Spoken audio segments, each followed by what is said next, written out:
Suite et fin de notre escapade dans le Loir-et-Cher, la dernière escapade de l'été. Nous partons au pays de la tarte tatin, qui, contrairement à ce que certains pensent, ne se trouve pas en Normandie, mais tout près des châteaux de la Loire, à La Motte-Beuvron, en Sologne. Anne-Charline Lambard, Arnaud Boujou nous raconte la longue histoire de la tatin. Sur un itinéraire bien tracé, c'est un détour gourmand, un passage obligé. Depuis plus de 100 ans, elle renverse les papilles des amateurs de desserts. Une tarte tatin pour 6, oui. C'est vraiment le pays de la tatin. On peut pas. Les Normands, c'est pas normand la tatin, c'est Sologno la tatin. Et elle a même vu le jour dans cet hôtel situé en face de la gare. À la fin du 19e siècle, l'endroit est fréquenté par les chasseurs. Stéphanie et Caroline, deux sœurs célibataires, tiennent l'établissement. Dans le cimetière de la Motte-Beuvron, eux vouent une admiration sans borne aux demoiselles. En blouse et médaille autour du cou, ils défendent l'héritage culinaire des sœurs Tatin.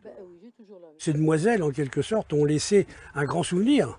Parce que on l'entend dans toute la France, dans toute l'Europe, voire le monde, puisque la semaine dernière, j'ai encore été contacté par des Japonais. Dessert planétaire, il a franchi toutes les frontières.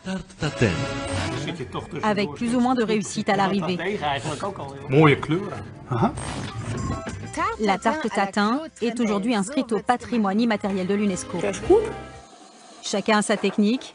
Pour une vraie tatin, il faut 1,5 kg de pommes, 80 g de beurre, 120 g de sucre. Derrière les fourneaux, c'est le grand maître qui s'y colle. Nous, on dit c'est comme ça que se fait une tarte tatin. Si vous voulez, c'est la méthode qu'avaient adoptée les sœurs Tatin. Et on remarque que lorsqu'on change notre formule, c'est pas pareil. Après un premier passage au four, 30 minutes, vient le temps de la confidence. On dit que une demoiselle Tatin, un jour, en allant servir la tarte tatin à ses convives, elle aurait oublié, elle s'est aperçue qu'elle avait oublié de mettre la pâte. Moyennant quoi, elle est revenue en cuisine et elle a mis cette fameuse pâte sur le dessus de sa tarte au lieu de l'avoir mise en dessous. Là, un accident qui a tout d'un coup de génie.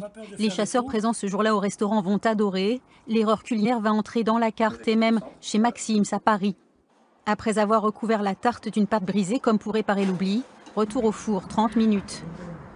Et au démoulage, un ravissement. Verdict, voilà. Grand maître. Et là, si j'avais, sans prétention, si j'avais une note à me donner, je donnerais 18 sur 20. Eux qui combattent la malfaçon, le faux pas gastronomique, ne ratent pas une occasion de se lécher les doigts en sologno. C'est un bijou de feu. Ces défenseurs ont même leur hymne qu'ils chantent à chaque réunion de la confrérie.